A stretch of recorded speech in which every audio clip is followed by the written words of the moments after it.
ಪುತ್ತೂರಿನಲ್ಲಿ ನಿನ್ನೆ ಕೊಲೆಯಾದ ಯುವತಿ ಗೌರಿ ಮತ್ತು ಕೊಲೆಗಾರ ಪದ್ಮರಾಜ್ ಅವರು ಕಳೆದ 6 ವರ್ಷಗಳಿಂದ ಪರಿಚಿತರಾಗಿದ್ದು, ಇದೀಗ ಯುವತಿಯ ಕೊಲೆಯೊಂದಿಗೆ ಅವರೊಳಗಿನ ಪರಿಚಯ ಮತ್ತು ಪ್ರೀತಿ ಸಹಿತ ಎಲ್ಲವೂ ಅವಸಾನಗೊಂಡಿದೆ.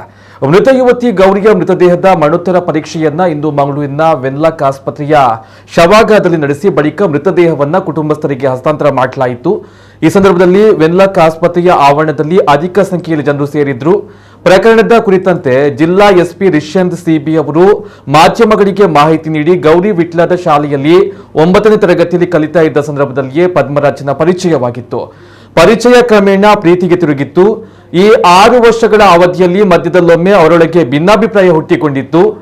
2020ರಲ್ಲಿ ಗೌರಿ ಆತನ ವಿರುದ್ಧ ವಿಟ್ಲ ಪೊಲೀಸ್ ಠಾಣೆಗೆ ದೂರನ್ನು ನೀಡಿದ್ಲು. ಈ ಸಂದರ್ಭದಲ್ಲಿ ಪೊಲೀಸರು ಇಬ್ಬರನ್ನ ಠಾಣೆಗೆ ಕರೆಸಿ ಇನ್ನು ಮುಂದೆ ಪರಸ್ಪರ ಮಾತುಕತೆ ಇಲ್ಲ ಎಂಬುದಾಗಿ ಮುಚ್ಚಳಿಕೆಯನ್ನ ಬರೆಸಿ ಕಳಿಸಿದ್ರು. ಆದರೆ ಆ ಬಳಿಕವೂ ಇಬ್ಬರ ನಡುವೆ ಮಾತುಕತೆ ಮುಂದುವರೆದಿತ್ತು. ಪದ್ಮರಾಜ್ ಆಕೆಯ ಮೊಬೈಲ್ ಫೋನ್ ಅನ್ನು ಕೊಡಿಸಿದ್ದ. ಆದರೆ ಮತ್ತೆ ಇತ್ತೀಚೆಗೆ ಅವರೊಳಗೆ ಭಿನ್ನಾಭಿಪ್ರಾಯ ಬಂದಿದ್ದು, ಆಕೆ ಆತನ ಪ್ರೀತಿಯನ್ನು ನಿರಾಕರಿಸಿದ್ಲು. ಈ ಹಿನ್ನೆಲೆಯಲ್ಲಿ ನಿನ್ನೆ ಆತ ಬೈಕ್ನಲ್ಲಿ ಗೌರಿ ಕೆಲಸ ಮಾಡ್ತಾ ಇದ್ದ ಪುತ್ತೂರಿನ ಫ್ಯಾನ್ಸಿ ಅಂಗಡಿಗೆ ತೆರಳಿ ಈ ಹಿಂದೆ ಗಿಫ್ಟ್ ಕೊಟ್ಟಿದ್ದಂತಹ ಮೊಬೈಲ್ ಅನ್ನ ಆಕೆಯ ಬ್ಯಾಗಿನಿಂದ ಕಿತ್ತುಕೊಂಡು ಹೋಗಿದ್ದ. ಬಳಿಕ ಆಕೆ ಇನ್ನೊಂದು ಫೋನ್ನಲ್ಲಿ ಕರೆಯನ್ನ ಮಾಡಿ ಮೊಬೈಲ್ ಫೋನ್ ಅನ್ನು ಹಿಂತಿರುಗಿಸುವಂತೆ ಒತ್ತಾಯವನ್ನ ಮಾಡ್ತಾ ಇದ್ಲು. ಆತ ವಾಪಸ್ ಬರಲು ಒಪ್ಪಿದ್ರಿಂದ ಗೌರಿ ಮಹಿಳಾ ಪೊಲೀಸ್ ಠಾಣೆಯ ಬಳಿ ತೆರಳಿ ಕಾಯ್ತಾ ಇದ್ಲು. ಪದ್ಮರಾಜ್ ಅಲ್ಲಿಗೆ ತಲುಪಿದಾಗ ಇಬ್ಬರ ಮಧ್ಯೆ ವಾಗ್ವಾದ ನಡೆದಿದೆ ಹಾಗೂ ಆತ ಚೂರಿಯಿಂದ ಆಕೆಯ ಕುತ್ತಿಗೆಗೆ ಇರಿದು ಪರಾರಿಯಾಗಿದ್ದಾನೆ ಎಂದು ವಿವರಿಸಿದ್ರು. ಕೊಲೆಗೆ ಮೊದಲು ಫ್ಯಾನ್ಸಿ ಅಂಗಡಿಯಲ್ಲಿ ಆತ ಆಕೆಯ ಜೊತೆ ಜಗಳ ಮಾಡಿರುವಂತಹ ಕುರಿತಂತೆ ಸಿಸಿ ಕ್ಯಾಮೆರಾದ ದೃಶ್ಯಾವಳಿ ಇದೀಗ ಪತ್ತೆಯಾಗಿದೆ.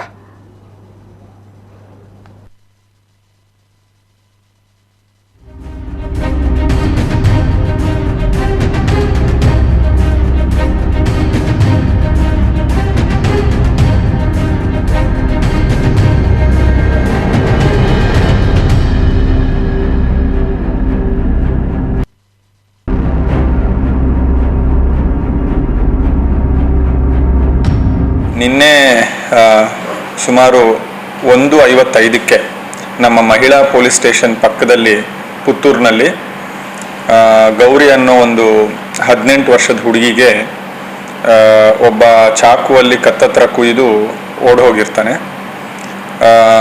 ಅವನನ್ನು ನಮ್ಮಲ್ಲಿ ಬಂಟ್ವಾಳದಲ್ಲಿ ಹಿಡಿದಿದ್ದಾರೆ. ಪದ್ಮರಾಜ್ ಅಂತ ಅವನ ಹೆಸರು, 23 ವರ್ಷ, JCB ಡ್ರೈವರು. ಸೊ ಈ ಹುಡುಗಿ ಜೊತೆ ನಮಗೆ ವಿಚಾರಣೆಯಲ್ಲಿ ಕಂಡು ಬಂದಿರೋದೇನು ಅಂದರೆ, ಒಂದು 6 ವರ್ಷದಿಂದನೂ ಈ ಹುಡುಗಿ ಜೊತೆ ಪರಿಚಯ ಇದ್ದು, ಈಗ ಅವ್ರ ಮಧ್ಯದಲ್ಲಿ ಸ್ವಲ್ಪ ಡಿಫ್ರೆನ್ಸಸ್ ಬಂದಿದ್ದು. ಆ ಕಾರಣಕ್ಕೆ ನಿನ್ನೆ ದಿನ ಅವರು ಮಾತಾಡಿ ಅದಾದಮೇಲೆ ಅವಳ ಮೇಲೆ ಕೋಪದಲ್ಲಿ ಈ ಥರ ಮಾಡಿ ಅವನು ಪರಾರಿಯಾಗಿರ್ತಾನೆ. ಅವನು ಆಲ್ರೆಡಿ ಅರೆಸ್ಟ್ ಆಗಿ ಜೈಲಿಗೆ ಕೂಡ ಕಳಿಸಿದ್ದೀವಿ. ಇದು ಫರ್ದರ್ ಇನ್ವೆಸ್ಟಿಗೇಷನ್ ನಡೀತಾ ಇದೆ. ಆ್ಯಂಡ್ ಈ ವಿಷಯದ ಬಗ್ಗೆ ಒಂದು ಕಂಪ್ಲೇಂಟ್ ಮುಂಚೆ 2020ನಲ್ಲಿ ವಿಟ್ಲ ಸ್ಟೇಷನ್ನಲ್ಲಿ ಕೊಟ್ಟಿದ್ದ ಬಗ್ಗೆ ಕೂಡ ಹೇಳ್ತಾ ಇದ್ದಾರೆ. ಆ್ಯಂಡ್ ಅದ್ರ ಬಗ್ಗೆ ವಿಚಾರಣೆ ಮಾಡಲಾಗಿ ಮುಂಚೆ ಒಂದು ಅರ್ಜಿ ಕೊಟ್ಟಿದ್ದು, ಇಬ್ಬರನ್ನೂ ಕರೆಸಿ ಸ್ಟೇಷನ್ನಲ್ಲಿ ಅವರು ಮುಚ್ಚಳಿಕೆ ಬರೆಸಿ ಕಳಿಸಿರ್ತಾರೆ. ಅದರ ಜೊತೆಗೆ ಹುಡುಗಿ ಕೂಡ ನಾನು ಅವನಿಗೆ ವಾರ್ನ್ ಮಾಡಿದ್ರೆ ಸಾಕು ಇರ್ತೀನಿ, ಮೀನ್ಸ್ ಅವನ ಜೊತೆ ನನಗೆ ಗೊತ್ತಿರೋನು ಅಂತೆಲ್ಲ ಹೇಳಿ ಕೂಡ ಹೋಗಿರ್ತಾಳೆ. ಇನ್ನೂ ಡೀಟೇಲ್ಡ್ ಆಗಿ ಇನ್ವೆಸ್ಟಿಗೇಷನ್ ಮಾಡಿದ್ಮೇಲೆ ಗೊತ್ತಾಗತ್ತೆ. ಈಗ ನಮಗೆ ಗೊತ್ತಿರೋದೇನು ಅಂದರೆ, ಅವಳು ಕಾಲೇಜ್ನಲ್ಲಿ, ಗೌರ್ಮೆಂಟ್ ವಿಟ್ಲ ಕಾಲೇಜ್ನಲ್ಲಿ ಓದ್ತಾ ಇದ್ಲು.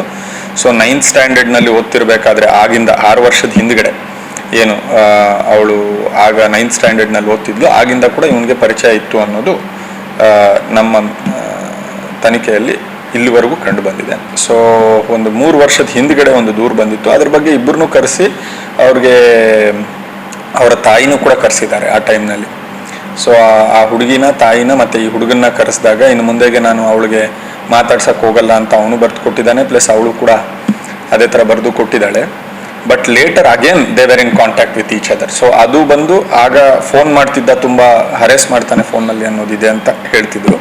ಬಟ್ ಲೇಟರ್ ಆನ್ ಅವರಿಬ್ಬರು ನಾವು ಒಬ್ಬರ ಜೊತೆ ಒಬ್ಬರು ಮಾತಾಡಲ್ಲ ಅಂತ ಹೇಳಿ ಬರ್ಕೊಟ್ಟಿದ್ದು. ಬಟ್ ಆಮೇಲೆ ಮತ್ತೆ ಅವರು ಕಾಂಟ್ಯಾಕ್ಟ್ನಲ್ಲಿ ಇರ್ತಾರೆ ಅನ್ನೋದು ಈಗ ಕಂಡು ಬರ್ತಾ ಇದೆ. ಬಟ್ ಹುಡುಗಿ ಪುತ್ತೂರಿನಲ್ಲಿ ಕೆಲಸ ಮಾಡ್ತಾ ಇದ್ಲು. ಸೊ ಬಸ್ ಸ್ಟ್ಯಾಂಡ್ ಪಕ್ಕದಲ್ಲಿ ಒಂದು ಫ್ಯಾನ್ಸಿ ಸ್ಟೋರ್ನಲ್ಲಿ ಕೆಲಸ ಮಾಡ್ತಿರ್ತಾಳೆ. ಸೊ ನಿನ್ನೆ ದಿನ ಆ ಹುಡುಗಿ ಮೊಬೈಲ್ನ ವಾಪಸ್ ತಗೊಳ್ಳಿಕ್ಕೆ ಅಂತ ಅವನು ಬಂದಿದ್ದು.